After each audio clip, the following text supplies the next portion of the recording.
Today's video is brought to you by Shopify. More in a little bit. Review code provided by Disney. This is not a brand deal.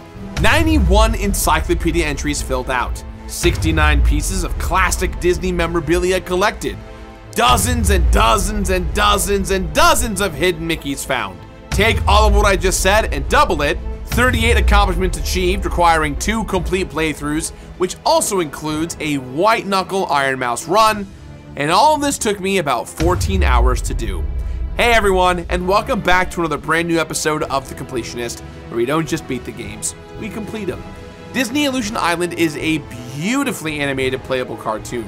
And though some might knock it as it's definitely designed for kids, families, and Disney adults like myself, I wholeheartedly give it my completionist rating of completed. Oh boy, let's jump on in! That's a pretty good impression. That's great. That's pretty decent. Yes! All glory goes to the winner.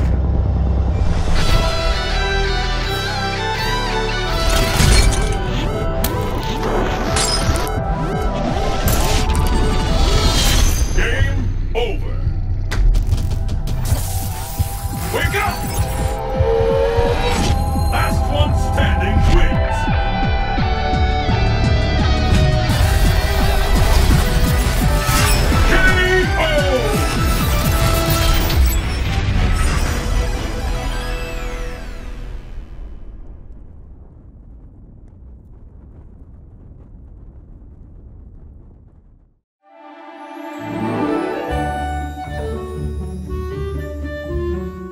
Licensed games can be hit or miss. For every Scott Pilgrim or Ghostbusters, you're gonna get a Superman 64 or a Sneak King. And I'll leave you to figure out if that's a good or bad thing. But when the House of Mouse trusts a studio enough to handle their lead characters, you know it's got to be for a game worth paying attention to. Delilah is that studio, and Illusion Island is that game. Delilah Studios are no strangers to adopting beloved characters and bringing them to modern consoles. I personally loved what they did with Battletoads 2020, and I've been eager to see what CEO AJ Scrutton and his team would come up with when given access to the iconic faces of Disney. Over the years, I have developed a bit of a friendship with AJ and some of the other folks at Delilah Studios, which made me even more hyped when I learned that they were the ones working on this game. Illusion Island shares a similar name with the Sega Illusion series, comprised of Castle of Illusion, World of Illusion, and Land of Illusion, among others. But Illusion Island is a totally new type of game. Rather than simply being a beautiful platformer, Illusion Island is a beautiful platformer with Metroidvania elements and a heavy emphasis on co-op gameplay. The art direction and general vibe of Illusion Island takes inspiration from the latest generation of Disney shorts. The Fab Four are voiced by their iconic actors, but the writing features the fourth wall breaking sensibilities of more modern animated shows, as well as the style of Delilah Studios. Our plot kicks off when Mickey, Minnie, Donald, and Goofy all independently arrive at the mysterious island of Monoth for a picnic. Each one thinks their invitation map was given to them by each other, but upon arrival, they realize they've all been manipulated by a third party. Toku. Toku is a Hoken, a group of beings who idolize the Fab Four and all their fictional exploits. Their island is in crisis as a group of thieves has stolen 3 magical tomes of knowledge. Toku asks our 4 intrepid leads if they want the chance to be the real heroes, and tells them to track down the thieves and trap them using the magic words TBD, TBD, TBD, TBD. Alright, technically not a word, but it is a little tongue-in-cheek. It's exactly the right temperature for this brand new original Disney adventure. Delilah strikes a fine balance between making a game that feels as though it fits into the Disney canon and creating a genuinely fun platformer on its own. They somehow managed to execute on both, paying tribute to the characters and also the legacy of co-op games. Delilah developed this game with local multiplayer in mind. You can complete the entire adventure with another person, or even up to 4 total. But rather than the frenzied chaos of other Nintendo Switch platformers that we've come to know, like New Super Mario Bros. U Deluxe or Super Mario 3D World, Illusion Island is deliberately designed to help players feel in control and satisfied. There's no way to accidentally on purpose harm your friends, meaning that the action always feels progressive. AJ and company wanted Illusion Island to feel awesome alone, but better together. With additional players, you have access to special co-op moves, which are a massive boon to accessibility. Whether you're Mickey, Minnie, Goofy, or Donald, every character plays the exact same, so you're never missing out on if you can complete it or not. Your character choice never gates you from content. When I say that Illusion Island is a totally new concept, I mean it. I've never really seen a fully co-op Metroidvania with zero combat before, but here we are. This is a game with a huge focus on exploration and collectibles, but it never feels overwhelming despite its surprisingly huge map and its lists of accomplishments. There are only 3 biomes in Illusion Island, but each biome has several sections, and each section is packed with things to collect. In true Metroidvania fashion, it is nigh impossible to do everything in a biome the first time you visit. You'll notice high ledges that are suspiciously out of reach, or pools of moon juice that you can't submerge yourself in just quite yet. Now, I did make an effort to complete every biome as fully as possible my first pass through them, as I beelined towards new plot beats in the hopes of unlocking the 7 movement abilities quickly. From there, I could focus on all the things my friends and I needed to do to complete this game. The most obvious collectibles are glimps, little shiny blobs that serve as breadcrumbs for the player to follow. There are also 69 pieces of Mickey memorabilia, 91 token cards, and dozens and dozens and dozens of hidden Mickeys to find. You'll fill out the map by running into Jitto, an NPC who scribbles out areas you haven't seen yet on pieces of toast to make your map more filled out. This map is very detailed, so keeping track of all these collectibles is fairly simple, but doing so still feels very satisfying. Now, there are in-game feats or achievements called accomplishments that must be completed, but the only one I'm remotely concerned about is completing Iron Mouse mode. This is the only true scary thing the game asks you to do, and becomes available for a new playthrough after finding all of the glimpses in the game. In this mode, if you get a game over, your save file is wiped and locked away. Fortunately, taking your time and playing with a couple of friends takes the heat off of that significantly. Now look, maybe I'm just blinded by Disney magic. I am a Disney adult, if you will. But Illusion Island was like catnip for me. The combination of excellent art direction, phenomenal music, the animation, and the dopamine that accompanies finding collectibles makes for a hugely enjoyable completionist experience. Whether you're a Disney adult like myself, a small baby child, or even a jaded gamer, Illusion Island offers enough to make completion feel very worthy. So we recently took a partnership to promote Shopify, the commerce service that anyone can use, and they've been incredible to work with. The partnership makes tons of sense too, since we use Shopify daily for all of our merchandise needs.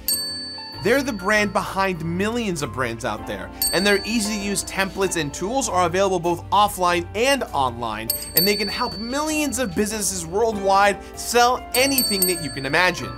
Like for us, whenever I attend a convention, or for my live shows, we have all kinds of merch that's... Shopee! What? Oh. Gotta stay hydrated. Thanks, Shopee. Oh. Yeah, so Shopify sent us their mascot, Shopee, and don't get me wrong, I love Shopee. He's super helpful. Like, he's the literal embodiment of Shopify, ensuring that oodles of third-party apps are supported, so whether you're starting out your business or your well-established business, you can customize Shopify to your liking. But, Shopee, stop massaging Ted! Oh, man. Shopify is almost too easy to use. Like, I hardly feel like we're working anymore. So, if you have an idea for a business, go to shopify.com/thecompletionist today to see how Shopify can help you with your business needs. Right, Shopee? Oh, he's making smoothies today. Go for it. Remember, that's shopify.com/thecompletionist to find the best options for you and your business. Click the link in the box down below to learn more. Now, back to the show. Woo! Thanks, Shopee. Oh, is that mango with a hint of guava? How exotic. Thanks, Shopee.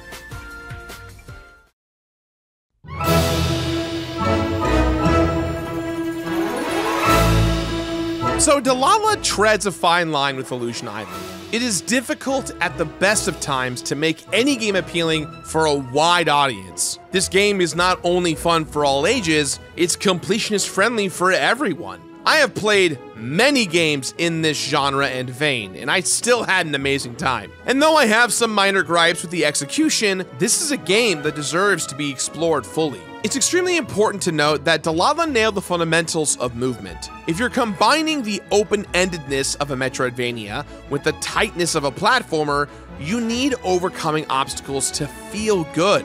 Luckily, that is absolutely the case here. These characters have a springiness to them that makes every jump and hop feel lively. I'll say that at the beginning of the adventure, before you unlock the double jump, everyone feels a little weighty since your single jump doesn't give you much distance. But the game keeps momentum going, and with the minutes of exploration, you start unlocking abilities. Running speed is relatively quick, and there are enough fast travel points that it's never a chore to get from one end of the map to the other. Pretty soon, you'll have not only a double jump, but a full suite of classic platforming abilities at your disposal. A wall jump, a ground pound, a hook-shotty rope swing. Each ability feels important and arrives at exactly the right time. There's just enough of that sense that you're missing something important, and then the ability that you need that will help you progress comes right along. Now, combat is off the table, unlike previous Disney Illusion Island games. You don't even bop enemies on the head like you might in other platformers, and you definitely do not have a gun or weapon as you would in Metroid or Hollow Knight. Instead, enemies are treated as obstacles to skillfully avoid, and bosses are essentially puzzles to solve and bypass. It's an E-for-everyone approach,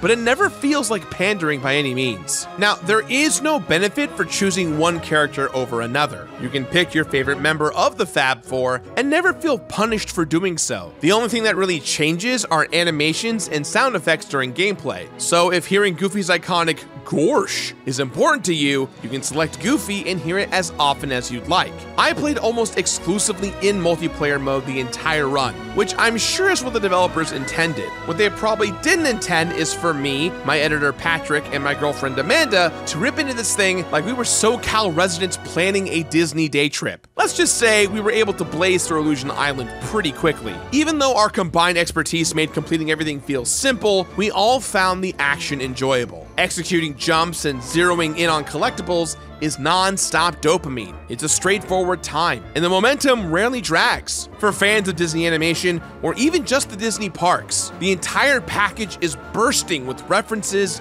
and Easter eggs. As a completionist who is also a massive Disney fan, I was in heaven for essentially my entire playtime. From every character bark to the way each cast member's wall jump reflects their personality, you can tell that Delilah really wanted to pay respect to the legacy of Mickey and friends. Goofy's goofiness is in full effect, and the way Donald expresses his rage is always funny. These little touches are easy to see, but are even better expressed in multiplayer. Playing in co-op provides several mechanical advantages. There's a leapfrog maneuver that gives you a long jump. There's also a useful rope drop. If you're near a ledge at any point, you can drop a long rope and your partners can shimmy it up quickly to get on the same level as you. But right here, what really gets me is the hugging. This is one of the game's most accessibility-friendly touches. It also serves as an opportunity to showcase the personality of our playable characters, and Delilah's pitch-perfect animation. If you're engaging in co-op, pressing and holding the Y button makes your chosen character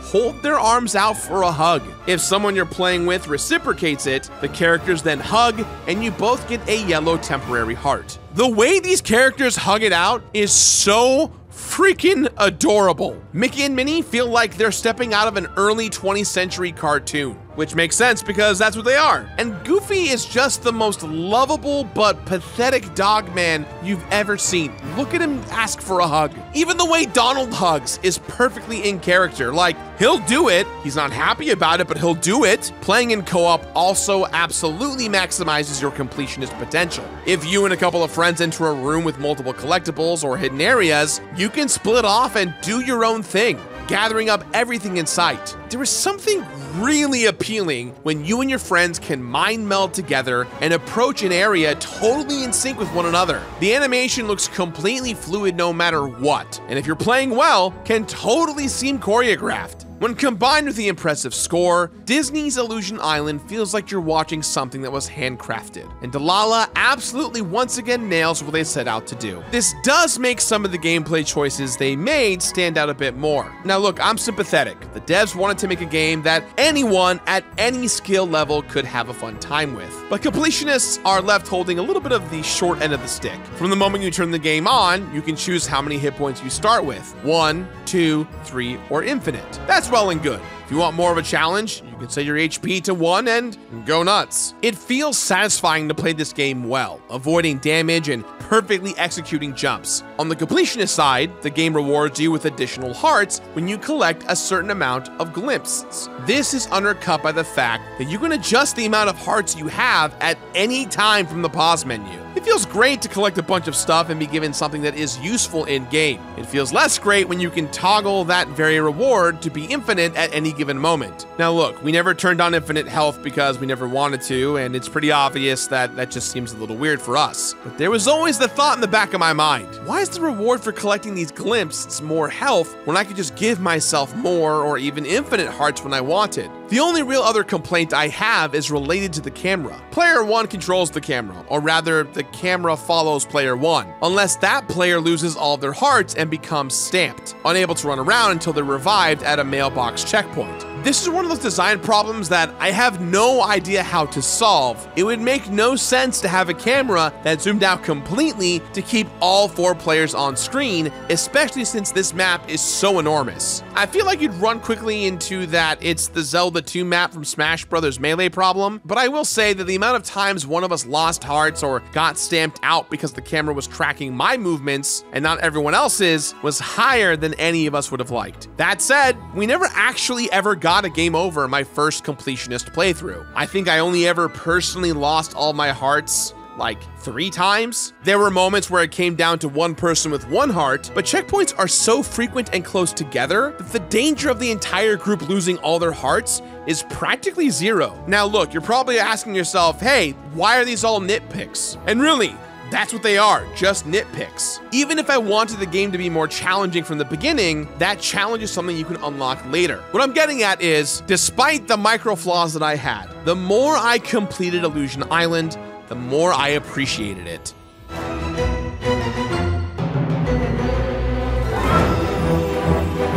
Now look, I'm aware that not everyone will have the same positive response to completing Disney Illusion Island. For people like me, every collectible has meaning and nostalgia attached to it.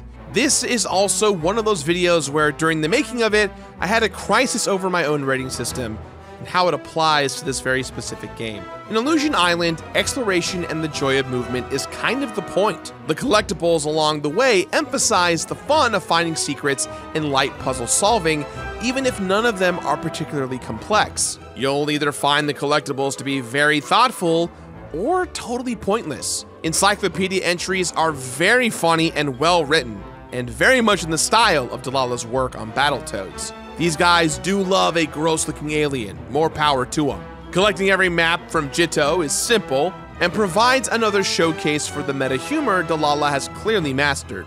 It's the hidden Mickeys and Mickey memorabilia that was the most satisfying to find and collect throughout my journey. Very early on, it's established that the people of Monoth love Mickey and friends, and so finding memorabilia from early Disney movies and shorts feels natural.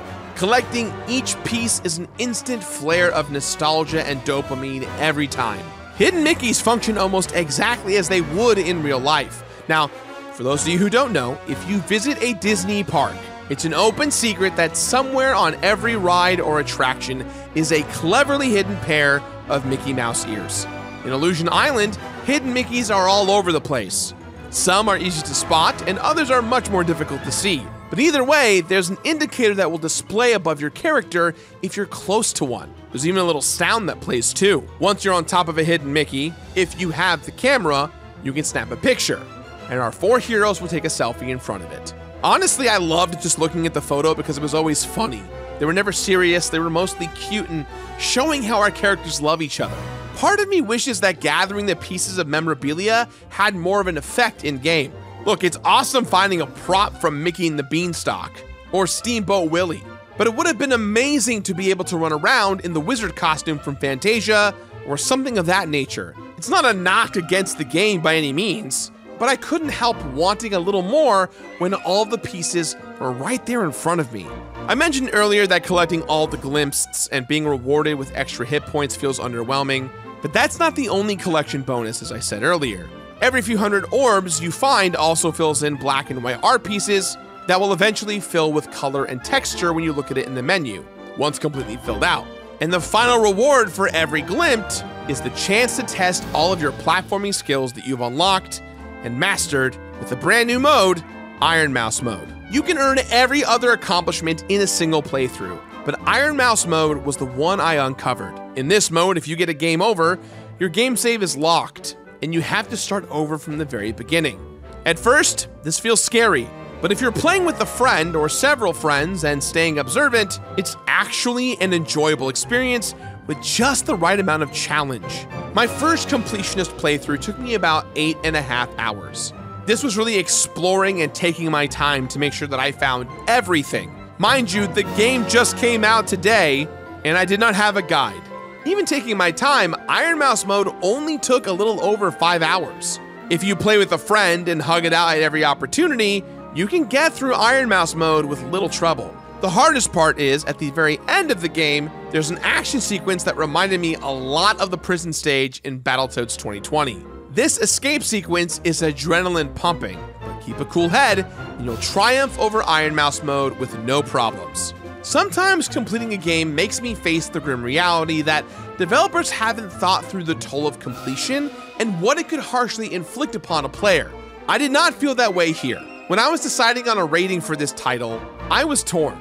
At first, I wanted to give this game a finish it because you don't actually receive anything for overcoming the most challenging thing in the game beyond a single accomplishment. To be clear, when it comes to ratings, I personally don't care. And that's kind of the point of my rating system. My rating system doesn't equal to points or stars. Finish it isn't a 3 out of 5 or a 9 out of 10. These ratings are designed to tell you what level of investment you should spend for yourself. And that time and that investment is a sliding scale for each player. It's definitely a sliding scale for me. So when it came to this game specifically, I reframed my thinking a bit. Every single collectible had meaning for me, and seeking hidden Mickeys and memorabilia as a Disney adult is totally worth it. I am that guy who gets excited for catching an obscure Mickey reference from a 6-decade-old cartoon. So instead of thinking of Iron Mouse mode as unfulfilling, I thought of it as a reward for 100%ing the base game. And as a completion reward, it's a satisfying challenge for those who want more from these mechanics. And again, I have a personal relationship with some of the folks who worked in this game, but no, that doesn't taint my feelings on the end product. I would have these feelings, relationship or not. Delilah has made a stress-free exploratory platformer, but it can still provide something more for completionists. Finishing my Iron Mouse mode run and earning the 38th accomplishment is a nice feather in my cap, even if doing so doesn't provide anything material to the game. Everything else does feel worthwhile to me. Disney Illusion Island is easy to pick up and play for gamers of any skill level, and there is truly something to enjoy no matter what your approach to the experience is. Disney's Illusion Island has everything for fans of Disney animation, platforming enthusiasts, and Metroidvania freaks like myself. It's a lighthearted adventure that won't break completionists, and it's very stimulating no matter what your skill level may be. Some people might find the collectible hunting to be totally worth it, and I'm in that same boat. I found the experience satisfying, and I'm super grateful that Disney trusted Delilah to make this very unique type of Metroidvania. So, with that in mind, guys, I give this game my completionist rating of complete it. Thanks for watching. For more Disney stuff, you can check out my Epic Mickey video right here. And don't forget, we've got a Completionist Patreon too, if you ever want to show support beyond watching, liking, and subscribing to the channel.